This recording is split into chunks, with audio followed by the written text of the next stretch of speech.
Hello guys, welcome back to Design with Sairaj on this YouTube channel.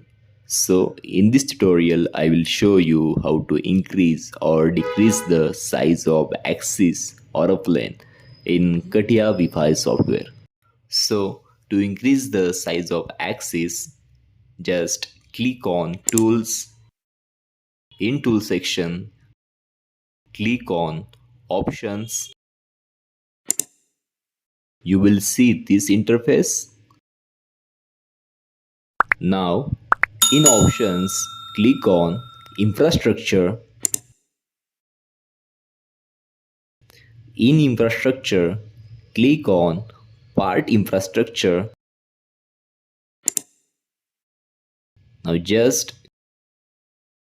click on Display. You will see these options. Now, axis size display system in mm. From here, you can adjust the size of axis system 60% and click on OK.